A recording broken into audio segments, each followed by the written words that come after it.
এই দেখো আমার বড় ভাসুর কত মাছ ধরে নিয়ে এসছে। আমাদের সামনে পুকুর আছে না, তোমরা নিশ্চয়ই আমার আগের ব্লগে দেখেছো, আমি পুকুরের ছবি দেখিয়েছিলাম। সেই পুকুর দিয়ে দেখো এইগুলো সব অরিজিনাল তেলাপিয়া। এই দেখো জ্যান্ত আছে, এই দুটোই তেলাপিয়া একটু বড় বড়, এই দুটোই তেলাপিয়া একটু বড় বড় আছে। আর দেখো এই দেখো এইগুলো একটু ছোট ছোট আছে। আর পুঁটি মাছগুলো দেখো কত বড় বড়। এইটা হলো সব থেকে বড় পুঁটি। দেখো এই একটা, এই দেখো এই একটা, এই একটা,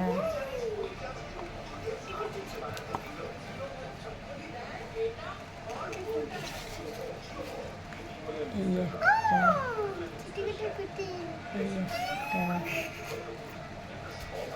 এই একটা ভেবে দেখেছি লাফালো, আমার একটা লাফিয়ে উঠলো। এই একটা তেলাপিয়া, এই একটা তেলাপিয়া, হ্যাঁ এই একটা তেলাপিয়া। এইগুলো সব তেলাপিয়া, এইগুলো সব তেলাপিয়া। এই একটা পুঁটি মাছ। এখন আমি এগুলো কেটে রাখি, কালকে রান্না করে দেবো।